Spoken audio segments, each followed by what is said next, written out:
Hello and welcome back to another episode of the FanFaction. Today we are going to be talking Late Night with the Devil. I'm joined by my co-hosts Ben and Dylan. And just for those of you who haven't seen Late Night with the Devil yet or don't know much about it, the plot is a live television broadcast in 1977 goes horribly wrong, unleashing evil into the nation's living rooms. It's directed by Cameron and Colin Kearns and stars Laura Gordon, David Dasmalkian, Ian Bliss, Ingrid Torelli, and Georgina Haig. So this one, very, very interesting movie. And this one was my pick, but really, really interested to see what you guys thought of this. Before we start, this is spoilers. So, if you haven't seen it, subscribe, go watch it, and then come back and let us know what you think in the comments. So, I think, Ben, we'll start off with yourself this time. What did you think of Late Night with the Devil? I really liked it. Yeah, for the most part, I thought it was an interesting idea. I like those late night shows like Conan and Letterman, all those. So this was a this is a really good twist in it. I thought David Das Malcolm, is that how you pronounce it? I thought That's he Malky, yeah. excellent, very good. Like I've never really seen him in a lead role. The last thing I saw him in was Suicide Squad, and Mhm. he never really tends to play normal characters. But this he was just a straight up putting down celebrity like interviewer, and it was really, really well done. I like the way he was like the show struggling, they're kind of resorting to these crazy antics to make sure they don't get cancelled, and it just completely goes off the rails. They tie in kind of like, is it Aleister Crowley stuff from the Mm. 70s, that sort of Yeah. demonic sort of cult stuff. And it was very 70s vibes and based, just the culture at the time. It's as if you're actually watching the 70s late night show like Carson, and then they do all this crazy stuff, and it's what the worst possible things that could happen, you know? I thought it was Yeah. just very, very well executed. What about you, Dale? What do you think? I thought it was brilliant. And I've been ranting and raving about it since I watched it. Um, Again, yeah, everything. Do you know what? Because super bad way back when had that kind of feel, that kind of 70s vibe, and Mhm. it in it brought up in me the same positive feeling about that and that kind of style of cinema. Um, but I just thought it was so well done. Do you know? That again, the side guy who's trying to keep everyone calm throughout the whole thing, um, while freaking out himself, and just the few little tricks right up before everything really goes to shit. That was just such a good movie, Mhm. and then I like like the twist on the found footage. What did you guys think of like using that as a kind of because they didn't need to go down that route really. It could have just been you're watching the yeah, broadcast. I think it really added to it because it could have just been a straightforward movie. Yeah. Mhm. I like the I think it was good enough backstory. to just be a movie set in the 70s. But the whole like yeah, we're only releasing the archive footage now, and then the screen widening and closing and things like that as well. I thought that was really good. I really That liked it. was very, very well Mhm. done. Your man who had the skeptic, who had the check for like $500,000 for anybody to Mm. prove pound, that's a real person. That's a person who used to do Carmichael. the talk show circuit in the 70s. He used to go around the 70s and 80s, used to go around to these talk shows, goes, anybody can prove paranormal activity. I have a check for $1 million here. And nobody could ever prove it. I think there's one really funny one where this guy called the Amazing Randy has to like flip a notebook page, telephone book page with his mind, and it just goes embarrassingly wrong for him. It's hilarious. Anyway, that's a side note. Mhm. But I love the way it tied in all that sort of real lore from the 70s into it, and you didn't really I know where it was going to go because does he that, mention Ben? yeah, go on. Does he mention the Warrens, Ben? Do you know Ed and Yeah, Lorraine Warren, who the Conjuring Oh, he movies are does, about? Does he yeah. mention them in Yeah, his? yeah, yeah. You're right. Yeah, Yeah, yeah. I didn't really pick so up on that that. probably ties into you know being Real to life in the 70s. The Warrens are a bit. definitely really, really, really cool. And I had no idea until you said it there. I had no idea he was a real life character. I thought he might have been based on somebody because he was very eccentric, and I don't know if that's genuinely what the person was Oh no, like. You yeah, could he's just probably tell heavily me if you've based seen off it. someone. He's not actually like that in real life. He's not that kind of schmarmy kind of arsehole, you know? but Because sorry Yeah, to, I really liked when he mentions the Grove to him, and he's like, I'd be a great candidate for all the orgies, and you're kind of like, so what is really his angle there as well, do you know? Yeah, It's 70s Hollywood, the angle was Yeah, partying and God knows debauchery, that Bohemian Grove thing was kind of cool as well. That's kind of like entry level conspiracy, what really goes on there, and yeah. he tied it in quite well with your man's pursuit for power and all that. The talk show host thought it was excellent. What do you think of the little girl coming on who's possessed? I I thought thought she she was was really really good. good. Yeah, Yeah, yeah. Her and I think her and the I don't need to want to call her the psychologist, but June, the her character, I parapsychologist. thought, yeah, I thought the two of them stole the show. I thought they were brilliant. Particularly June. I thought that the actress Laura Gordon, she was amazing. That was an Mm. like award worthy supporting performance. Yeah, staring into the It's camera. Oh, yeah. I always feel like as well. I don't know if it's you guys are the same, but obviously there's Exorcist kind of vibes anytime you get anything with demonic possession, but this was quite good. It didn't ever feel like they were trying to copy The Exorcist or anything like that. It felt quite original with the scares and what they were trying to do. agree with Yeah, I that. would agree. Like you can tell, like, yeah, there was like little inspirational bits, but it's very much its own thing. And Mhm. like you said, that's always the trouble when you have like demonic possession kind of stuff, because like even in that scene, you only saw little glimpses of it, Mhm. Yeah. which is a bit like the bit that this is where we're getting into the kind of spoiler territory for the end of the movie, but where the face, you see all the teeth and everything like that. It's Yeah, like it's so like blink and you'll miss it, Mm. yeah, and then that's where the the little shot of a ghostly head at the back of her head that they revert back to. Because I was fully convinced initially that that didn't happen in it. That wasn't in the movie. oh Just the way it really? went down. Yeah, yeah, because it's like I was so invested in it. I was like, no, no, it didn't happen. No. Yeah, Do you know? yeah, I did like the way it started off with this kind of shitty, what are they called? Person who talks to the dead. A Um, medium. Medium, yeah. And you're kind of like, this guy's kind of shit. And then he gets a bite with that kid that Mm. the one who died, with the two people in the audience. And then your man comes back on again, the skeptic, kind of like, is it really full of shit? And then you're kind of thinking, what's really going on here? And then the girl comes on, and then they do the live talking with her possession, her spirit, and then the skeptic comes on again and kind of debunks that by doing the whole worm thing. Like, what the fuck's going mhm, on here? It's just constant like debunking, and it builds to the end yeah. where it's like this absolute nuts. There's no way to debunk it, and he completely loses his marbles. It's fucking great A. That actually cracked me up. Do you know when he's like, I think doesn't she slits June's throat, and then she turns to him and he just goes, "Oh Jesus!" and he takes out the check and like holds it out to her. Take it. Then it Yeah, just that was brilliant. explodes. Yeah. Oh, Yeah, you were happy, seeing him get his comeuppance as well. Because like, I'm all for a good debunking, but just the way he went about it, his kind of, I don't know, he went kind of all out to kind of publicly shame people, or you know didn't really go about it the right way. Um, but it's such an interesting movie. Like you said, you don't really know where it's going really at any time. Like you said, you keep getting this guy pop in debunking everything, and you don't really know, okay, well, is what we saw real, is it not, what's going on here? Mm. um Very, very good idea.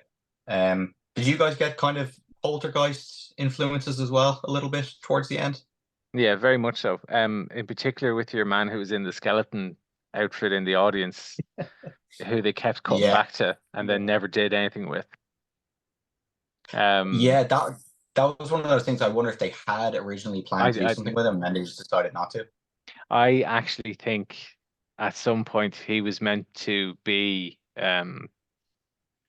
I think at some point that mask was meant to come off, and he was either meant to be the talk show host or he's meant to be the talk show host's wife. Interesting. Ah, there's definitely something going on.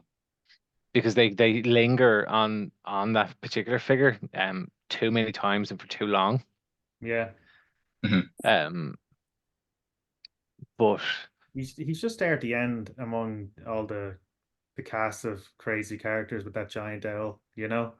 hmm, He's just standing there as well. I don't know what it was. It was kind of the first time for me that something weird's afoot, you know, because he's not the talk show host is interacting with him, but he's just sitting there completely surprised, you know.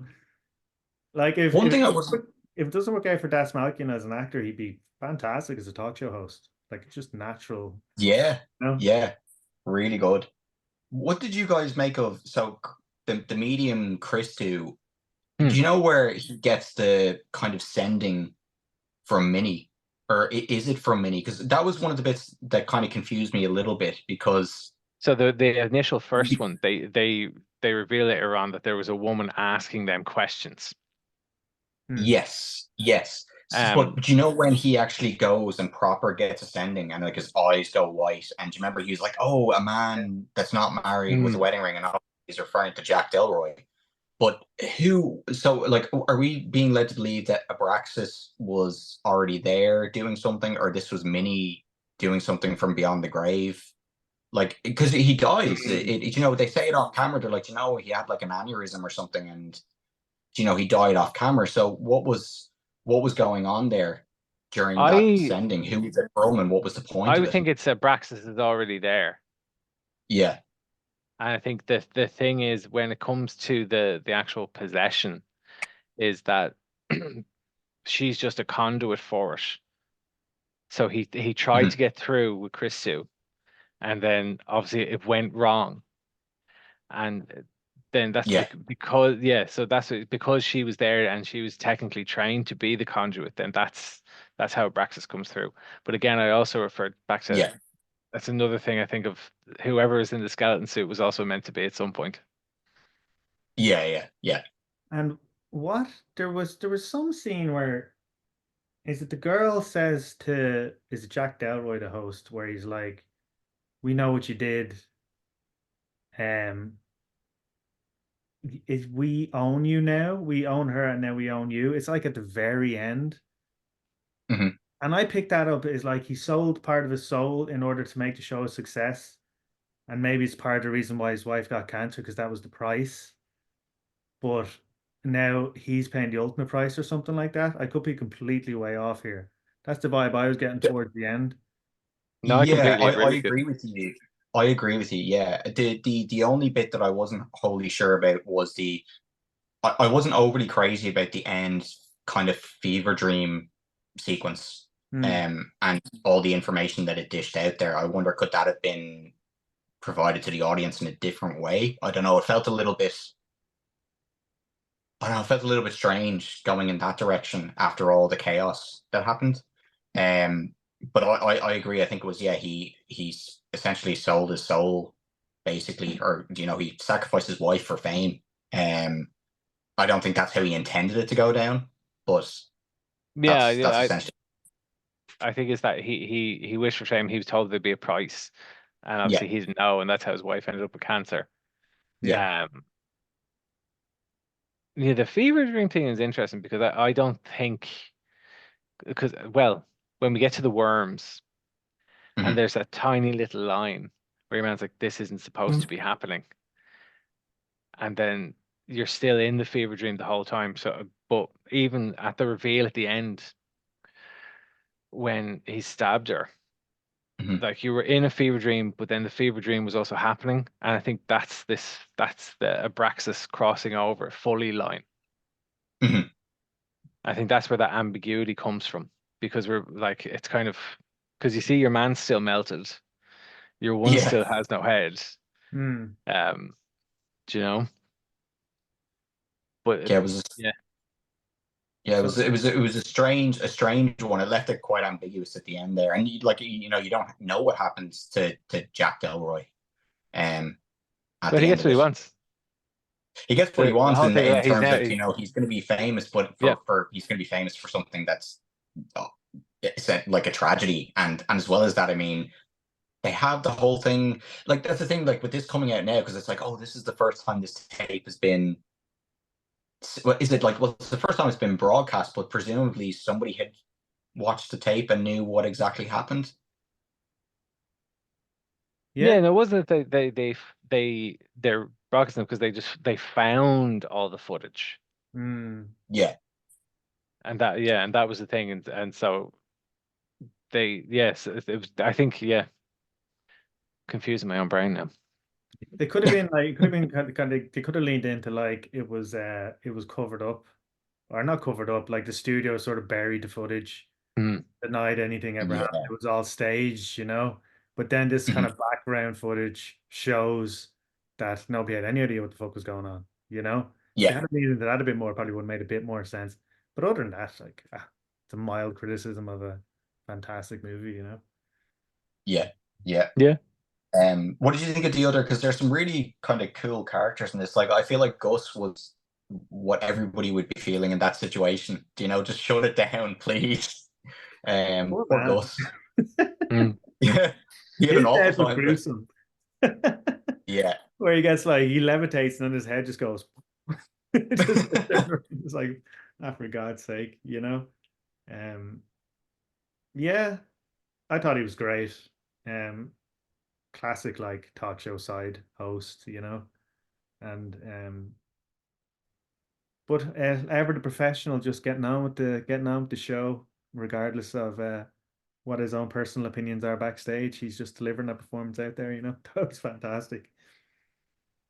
yeah. Also, this might be a contender for the best name for a demon in Mr. Wriggles. Yeah. Yeah. What a I, great I name. feel I feel Mr. Wriggles might be getting his own Shudder series now. That would be pretty cool. I'd love to see something. I don't know. Like, you wonder if something like this is ripe for a franchise, like following Abraxas the Demon, I guess. Particularly with all the stuff that they kind of just put in there, like the Bohemian Grove stuff. You could do something with that. Um, there's a lot of stuff you could do. And then like Jack Delroy, like what happens to him after? Do you know? Does he Mm. does he go like because does he go to prison, or does he just go on living his life? Like Ben said, does the studio bury it? And I mean, I don't know how you could with that amount of bodies, but you never know. That's the 70s for you though. Like it was broadcast once live on TV, and then the next day people are talking about it. A studio comes out and goes, well, it was just all staged. No, it's all for entertainment. Yeah, but It's yeah, just buried it, fairness. you know? If There was only no if sort of only Carmichael had stayed alive, he could have debunked there you go. What happened to all these people that were on your show? it. Would have liked to have seen him explain that one. Yeah. Yeah, trying to think of other If the only parts. thing I wasn't 100% mad on was the head splitting. I thought that was kind For of cool. I I didn't mind it, you know? there was just that was the only thing where it's a bit like, hmm, Hmm. I'm not. That's the only bit I wasn't sold on. What didn't you like about Um, it? I think because everything was so practical up until that point, Hmm. it was what really got me, and I think Yeah, that's what kept me in this. Like this, it really does feel like a live '70s broadcast, and it was that point there where it's a bit like, you know, it's really changed tack now. They could have just done something practical, and I would have been very happy with that because they were doing it at that point. Um, they were just doing it yeah, very subtly, do you know? Hmm. But again, minor criticism. Um, There was no real jump scares or anything. There was no real. It was just entertaining, really. I didn't feel creeped out in any way. It was just sort of cool. You know what I yeah, mean? All yeah. the No, I'd agree there definitely.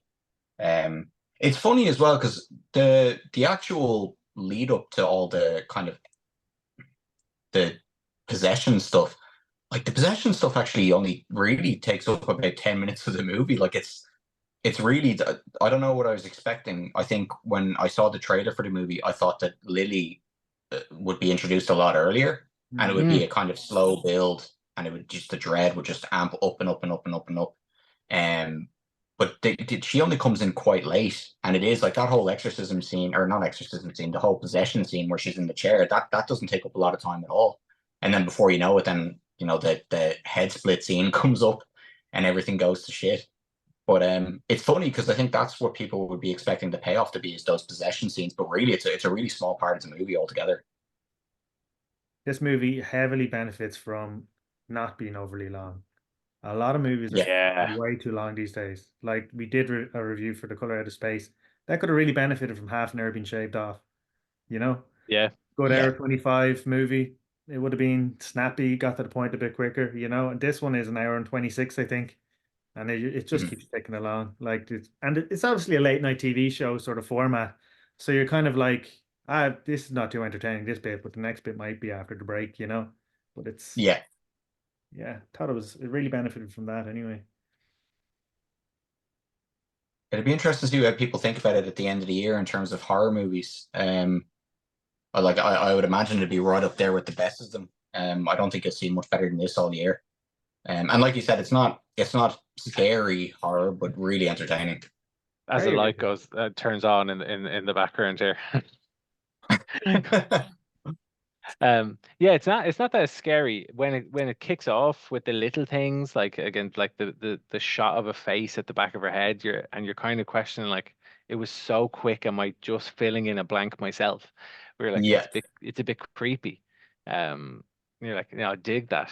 But yeah, no, it wasn't like scary kind of horror. It was just really entertaining, and you could also happen to call it a horror movie. Maybe we're a bit Yeah. desensitized to horror though. Maybe there's certain people who would be terrified of that, you know, who wouldn't really. I think it would be people would be more terrified of that dread, like, because it's been advertised as a certain thing, so you know that's coming. Mm. Um, so there would be people Mhm. who naturally are quite anxious. It's the anticipation, or as I hear people say sometimes, if you fall from a height, it's not the landing, it's the journey down that kills you. Yeah, it's the fright, the heart attack, Yeah, Yeah. you know. you know. Um, Were I you would hope. expecting?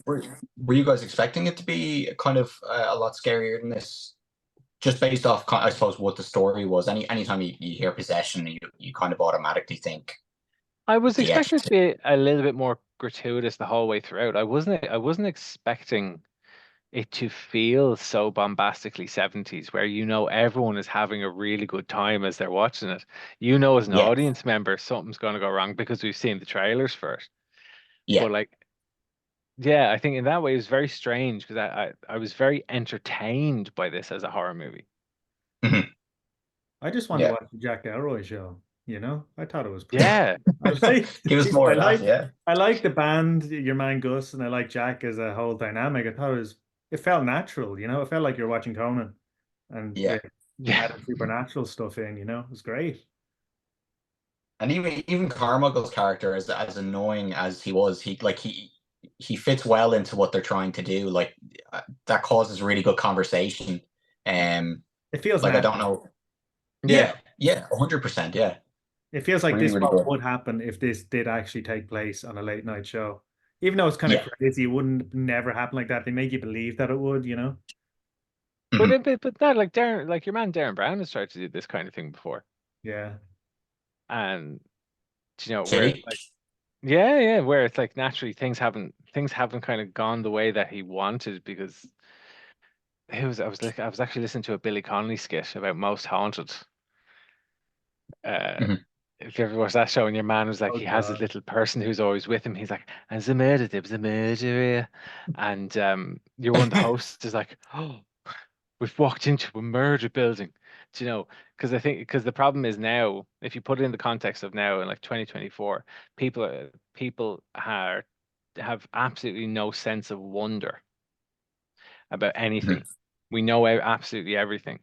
And what this movie captures brilliantly is the sense of naivety and wonder that is in the 70s. There is the skeptics, but there is also the people who are there to actually experience that. Do you know? Yeah. Yeah. Um, I would hope they don't do a single thing with this after it. Me too, yeah. Yeah. Dylan, that was an excellent I point. Like you should be a proper reviewer. Brilliantly put. It's excellent. I'm trying to yeah. we're just the chumps. Yeah. You actually Listen raised a to a good lot of point there, Mark Bill. Kermode. It's like even if you look at the reception to horror movies back in the 70s, you've heard the stories about when The Exorcist was released and people's running out of the theaters and thinking that it was nearly like it obviously wasn't real, but people were genuinely terrified. And it's nearly like you release one of those movies today and you have people laughing in the cinema, the Yeah. supposed Footage. demonic possession Yeah. part. Yeah, like it's all a bit of a joke and everyone knows it's not real. But back then, that was seen as like terrifying and it's like, oh no, this could be real. I suppose it ties into, particularly in this country, how religious everyone was back in the 70s, the older generation. Yeah, the last phenomena that we had was Blair Witch. I think that was just before Which the is being internet remade. came. Is it? Ugh, again. Yeah. Like, how can it be remade? It's found footage. You're like, just fucking leave it, Just re-release it. They found another did was DVD. George Lucas is going to insert. Well, that was a good thing what they did. Oh, stop. Didn't they do a big marketing campaign before that movie came out as well, where they had like a documentary trying to make it so that people thought it was real? Yeah. The found footage. That was Remember the thing. they did like a whole... They generated so much of that on VHS tape that couldn't be like really verified, that people thought these actors were dead, and they were all signed. They all had to sign an NDA that they couldn't speak about it for a year after filming, or for a year after release or something like that. Yeah. That movie creeped the hell out of me, I must say. Maybe because I was so young, Same. when it came out. I think even I've watched clips of it. Like I haven't seen the full movie in years, but I've seen clips of it on YouTube recently enough, and it's still still hits you, like unsettling. Especially when like you're in the house and you see your man just standing in the corner. That freaks the shit out of me, man. Yeah. Like it's her screaming as well. The tent scene. Yeah. The tent scene really scary. No, fuck that. The tent scene, where they're just running around the forest and you can just hear them screaming, go, what the fuck is that? That's it's terrifying. I wouldn't like. It's funny, Fiona always says to me, like she's always like, oh, I don't know how you watch horror movies by yourself. And for the most part, I don't really get scared of horror movies. That's probably one I wouldn't watch with the lights off by myself. I wouldn't either. I just had to check over my shoulder. I would. It's all right if there's anything behind you. We'll tell you, Dale. You wouldn't, your cunts. Very good point about that what sense of wonder thing, because you don't get that anymore. Maybe it could be an age thing. Maybe we're just too old to get it. I don't know. Maybe I think we've become complacent. Yeah. I think we have too much access to well, no, here we go. This is like he approaches 40 and he's going to have a fucking rant about the internet. But it is that though. We have too much access to information, and so in a way, it's ruined our sense of make believe. I think we're actually the last generation who, like, say for example, right? I think the best example of this is Indiana Jones movies, because we are actually the last generation who would have seen them before all the like behind the scenes on MTV kind of shit would come out and really destroy movies because there's no movie magic. Do you know? And I think just as a side note, that's why really like The Dial of Destiny didn't work as a movie. We know too much. We know far too much. I haven't seen it. It's all right. It's too long. I would agree with you that that sense of wonder and stuff about movies and entertainment in general. There's too much information available about movies and even other media these days. Like, I think it should be as kind of a closed environment that who's in the production is in the know, and who's outside of it, the audience is kept completely separate. So behind the scenes stuff probably takes away from that. Maybe stop doing it and add that sense of wonder back into movies again, Yeah. Because if everybody knows how the sausage is made, it's going to kind of put you off it after a while. Yeah. You like that? I completely agree. Yeah. I completely agree. That's a great analogy. We mentioned it the last time as well, but the trailers is another thing. Like you can't really go into a movie blind anymore because of social media, Like you see so much of the movie before you go in, you kind of know the plot, you have a general idea of where it's going.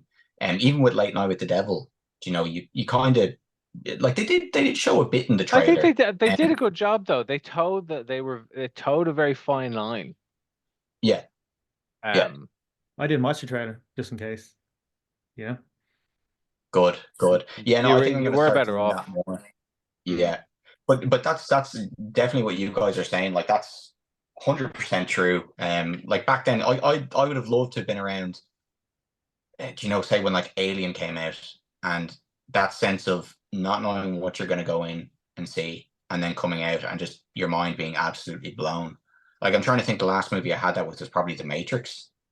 I remember when that came out, I didn't know anything about it, and I sat down and watched it on VHS, and that was such an experience, not knowing what the hell you're going to see. And you definitely don't have that anymore for the most part. No, definitely not. It's a crying shame, damn it.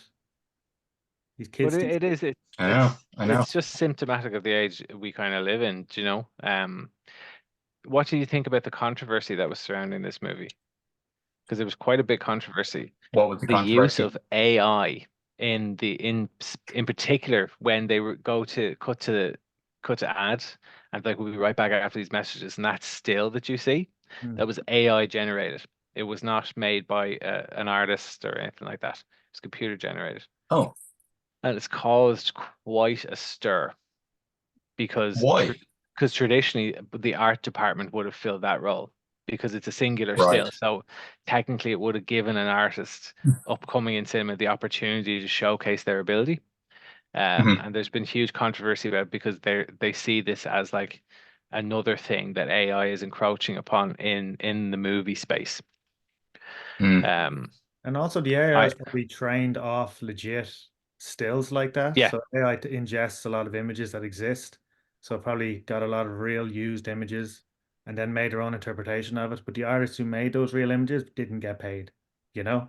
So the AI was Yeah. trained off all these images and the artists never got trained for training the AI. So yeah, I agree. Something as innocuous as stills like that, I can see that's I don't have too much of an issue with, but I don't know. It depends on if it's an interesting one because like say for example, trying to release books now myself, and I have a bit of an issue where that it's a strange one to approach, right? Um, so for context, so the book Nightlands that we all work together, there's a couple of images Mhm. of post-it notes in the hall that change from words to eyes. If you download the recent Silent Hill free to play kind of experience thing, that's the main motif of the monster in the game. Interesting. Nightlands came Which out. one is this still? Which game? This is the newest Silent Hill game that's available on consoles. Um, Okay.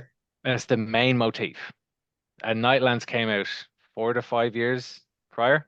where's our money, bitch? Yeah.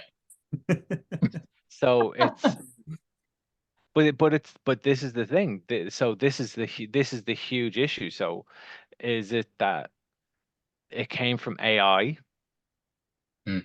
that they've pumped in something into ChatGPT and it just amalgamed this idea?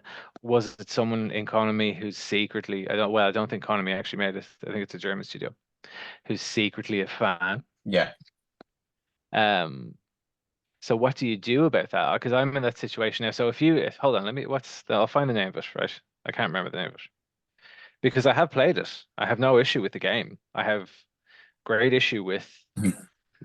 50% of the fucking game has this motif in it.